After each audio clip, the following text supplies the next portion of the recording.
सबको नमस्कार है, प्रणाम है प्यारे दोस्तों। संसद में बजट पेश हुआ और बजट में बात की गई रेलवे की वैकेंसी पे। और रेलवे की वैकेंसी पे बात करने का ख्याल इन नेताजी लोग को इसलिए आया कि रेलवे में तमाम दुर्घटनाएं हो चुकी हैं। आप 10 दिन पहले का डेटा उठा के देख लीजिएगा। एक गोंडा में हादसा हुआ और जस्ट 3 से 4 दिन के बाद हाथरस में हादसा हो गया। उसके पहले भी कई हादसे हो चुके हैं। तो पता चला कि भैया ये हादसों के पीछे का वजह क्या है। तो पता चला कि भैया कम लोगों से ज़्यादा ड्यूटी काम करवाया जा रहा है, जिस वजह से लोग अच्छे से काम नहीं कर पा रहे हैं। ट्रैक मेंटेनर कम है तो सिग्नल मेंटेनर कम है तो एलपी की संख्या कम है। इन सारी बातों पे जब संसद के अंदर चर्चा हुई तो कहा गया कि भैया अब रेलवे में ग्रुप डी की जो वैकेंसी है उसको बढ़ानी चाहिए, एलपी की जो है वैकेंसी बढ़ानी चाहिए। तो मैं बात करने वाला हूं आज कि जो संसद में चर्चा हुई है और जो रेलवे ग्रुप डी की नई वैकेंसी की अपडेट है उसमें क्या कहा गया, ठीक है। और साथ ही साथ हम लोग ये बात करेंगे कि क्या 1,48,000 पदों पर भर्ती होगी,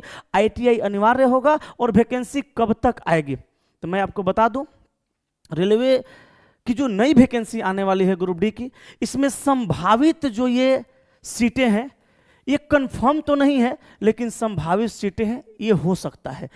अगर 1,48,000 दोस्त नहीं भी हुआ ना तो 1 लाख प्लस होगा, ये संभावना 90% दिखाई जा रही है कि 1 लाख प्लस वैकेंसी आएगी ही आएगी।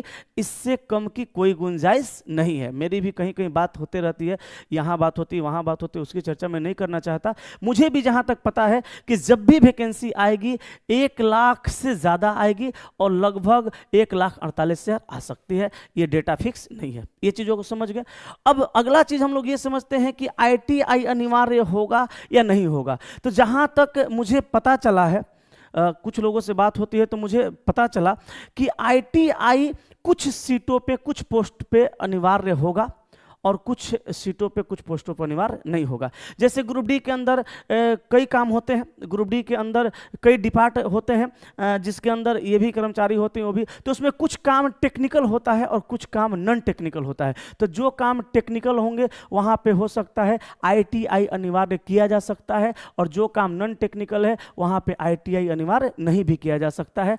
तो जहाँ तक लगा है, पता चला है कि जो वहाँ पे टेक्निकल पोस्ट होंगे वहाँ पे आईटीआई अनिवार्य किया जा सकता है। यह भी फिक्स नहीं है लेकिन आपको चिंता करने की बात नहीं है। जहां तक उम्मीद है कि आईटीआई अनिवार्य नहीं रहेगा, आप फॉर्म आराम से भर सकते हैं। अगर होगा भी तो कुछ पोस्टों पे होगा, ठीक है। अच्छा, उसके बाद वैकेंसी कब तक आएगी, ये सबसे इंपॉर्टेंट बात। तो देखिए, ये चल रहा है जुलाई और जुलाई के बाद होगा अगस्त। अगस्त के बाद सितंबर जैसे बीतेगा ना, इसका रुझान आना शुरू हो जाएगा और अक्टूबर तक उम्मीद है इसकी जो वैकेंसी है वो आ जाएगी। तो आप लोग दिल लगा के, मन लगा के तैयारी करिए। जो संसद में बातें हुई हैं, थोड़ा सा मुझे कुछ पता चला है तो हमने ये वीडियो बनाया और सोचा कि आप तक पहुंचा दूं। तो आप दिल लगा के, मन लगा के पढ़ाई करते रहिए और हमेशा दिमाग में पॉजिटिव बात सोचिए दोस्त। पॉजिटिव बात सोच करके ही आप सही रास्तों पे जा सकते हैं, वरना दिमाग भटकाने वाले लोग आपको बहुत मिलेंगे। ये मत करो, ये मत करो, ऐसे कहते रहेंगे तो इसमें आपको ध्यान नहीं देना है। पढ़ाई लिखाई करना है, सर नौकरी हो जाएगी अगर आप दिल से पढ़ाई करते थे, ठीक है। तो यही सूचना था। Thank you very much, love you all, नमस्कार।